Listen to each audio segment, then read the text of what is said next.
اب تم کہتے ہو کہ ثابت نہیں ہے کہ علی نے کیا کیا، لیکن ہم یہی کہیں گے کہ انگلی پیچھے دی نہیں چھپ دے تے دریا نہ رہندے ٹھلے ہو۔ اب دیکھو تمہاری یہ کتاب کہتی ہے کہ حضرت ابوبکر صدیق نے یہ کہا تھا فاطمہ زہرا سے لاکی اللہ ان اسنا بہا کما کانا یسنا، میں وہی کروں گا جو رسول کیا کرتے تھے۔ کیا کرتے تھے کہ فدق سے لے کے تمہاری ضرورت کا تمہیں دیتے، وَيُقَسِّمُ الْبَاقِيَ، باقی تقسیم کر دیتے، وہ اللہ کے راستے میں کچھ خرچ کرتے۔ آگے کیا وَقَانَ يَأْخُذُ غَلَّتَهَا فَيَدْفَعُ إِلَيْهِم مِّنْهَا مَا يَكْفِيهِم، حضرت ابوبکر غلہ لے کے اہل بیت تک ان کی ضرورت کا پہنچا دیتے۔ ثُمَّ فَعَلَتِ الْخُلَفَاءُ بَعْدَهُ كَذَلِكَ، بعد کے خلفاء بھی اسی طرح کرتے رہے۔ ثُمَّ فَعَلَتِ الْخُلَفَاءُ بَعْدَهُ كَذَلِكَ إِلَىٰ أَنْ وُلِّيَ مُعَاوِيَةُ، یہاں تک کہ حضرت معاویہ کو ولی بنا دیا گیا، والی بنا دیا گیا، تو بعد میں سارے اسی طرح کرتے رہے۔ میں ابھی بخاری سے بھی پیش کروں گا اس کی تائید، جیسے میں نے پیش کر دی اور روایت پیش کر دی 4034 نمبر حدیث، اس کے اندر یہی ہے کہ حضرت علی کے ہاتھ میں بھی رہا یہ نظام جو ہے وہ صدقہ و خیرات کا۔ تو آگے کیا فَأَقْطَعَ مَرْوَانُ ثُلُثَهَا بَعْدَ الْحَسَنِ، تو مروان نے آ کے قطع کیا تیسرا حصہ۔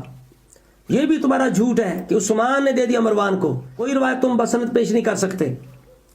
وہ فتح الباری سے حوالہ پیش کر دیتے، وہاں سند دکھاؤ نا، فتح الباری میں سند کہاں ہے کہ حضرت عثمان نے مروان کو معاذ اللہ ذاتی مالک بنا دیا؟ تمہاری کتاب کہتی ہے کہ مروان نے قطع کیا، اس نے الگ کیا، لیکن بعد میں تم کہتے ہو خود۔ اب دیکھو کہ جب اس کے بعد مروان کی اولاد میں رہا، اور جب عمر بن عبدالعزیز کا وقت آیا فردہا فی خلافتہ علی اولاد فاطمہ تھا، انہوں نے اولاد فاطمہ تک اس کو لٹایا۔ تمہاری کتاب کہتی ہے حضرت علی نے نہیں لٹایا، نہ لٹا سکے۔ بتاؤں گا میں کہ تم کہتے ہو لٹا سکے ہی نہیں، طاقت ہی نہیں تھی، تو سب سے پہلے کس نے لٹایا؟ عمر بن عبدالعزیز نے۔ اب تم نے عمر بن عبدالعزیز کی طاقت زیادہ مانی اس علی سے، اور اس کتاب نے سارا کچھ واضح کر دیا، سارے مسائل، کہ بعد کے خلفاء اسی سنت کو ثم فعلت الخلفاء بعدہ کذالک، یعنی تمام خلفاء جو بعد کے تھے ابوبکر صدیق کے، عمر، عثمان، علی، حسن، معاویہ، سب اسی طریقے پہ عمل کرتے رہے۔ تم کہتے ہو طریق کے اندر ہے ہی نہیں کہ کیا حضرت علی نے، کوئی ثابت ہی نہیں ہے۔ انگلی پیچھے دی نہیں چھپ دے تے دریا نہ رہندے ٹھلے ہو۔ سمجھ آ رہی بات کی؟ ایک تو یہ تمہاری کتاب نے حوالہ میں نے دے دیا کہ حضرت علی سنت صدیقی، فاروقی، عثمانی پہ عمل کرتے رہے۔ اب دوسرا حوالہ لو، تمہاری کتاب شافی کے اندر ہے کہ ان الامر لما انتہا الی امیر المومنین تارک فدق علی ما کانت، کہ جب حضرت علی خلیفہ بنے، امام بنے، تو انہوں نے فدق کو پہلی حالت پہ قائم رکھا۔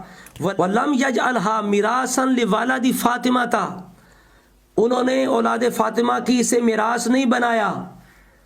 سمجھ آ رہی؟ میراث کی بھی بات آ گئی کہ حضرت علی کا بھی یہی فیصلہ ہے کہ میراث نہیں ہو سکتی، انہوں نے بھی پہلی حالت پہ رکھا۔ تم کہتے ہو ہے ہی نہیں تاریخ کے اندر، آنکھیں بند کرنے سے سورج کے وجود کا یا سورج کی روشنی کا انکار ہو سکتا ہے؟ آنکھیں کھول کے دیکھو، اپنی کتابیں پڑھ لو کم از کم۔ تمہاری شافی کے اندر واضح لکھا ہے کہ حضرت علی نے پہلی صورت پہ باہر رکھا اور وراثت نہیں بنایا اولاد فاطمہ کا رضی اللہ تعالی عنہ۔ ٹھیک ہے، اب تلخیص و شافی کے اندر لکھتا ہے، تمہارا توسی کیا لکھتا ہے؟ فلما وصل الامر الى علی بن ابی طالب کل ما فی رد فدق، اور جب حضرت علی امام بنے تو فدق کے رد کی جب بات کی گئی، تم کہتے ہو ہے ہی نہیں تاریخ کے اندر۔ تمہاری تلخیص و شافی کہتی ہے کہ حضرت علی سے باقاعدہ بات ہوئی، کل ما فی رد فدق، فدق کے رد کی بات ہوئی۔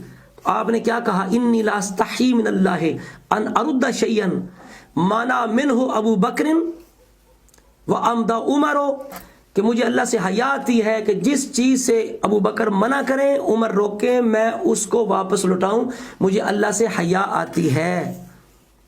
اب سن لیا آپ نے؟ آپ کہتے ہیں کہ تاریخ کے اندر ہے ہی کچھ نہیں، آپ کتابیں تو بالکل کھول کھول کے چیخ چیخ کے کہہ رہی ہیں کہ حضرت علی نے واضح طور پہ فرما دیا کہ مجھے حیا آتی ہے میں ابو بکر عمر کی مخالفت کروں۔ اب جو علی کے ماننے والے انہیں بھی حیا کرنی چاہیے ابو بکر عمر کی، اور وہ ہم الحمدللہ ماننے والے ہم حیا کرتے ہیں کہ مولا علی نے ان کا حیا کیا۔ سمجھ آ رہی بات کی؟ سارے اماموں نے ان کی تعریفیں بیان کی۔ بات میں نے ناج البلاغہ سے یہ پیش کی کہ امام کی ذمہ داری ہے کہ غصب شدہ چیزیں وارثوں تک پہنچائیں۔ اب آپ نے مولا علی شیر خدا کی خلافت کے ساتھ کیا کیا؟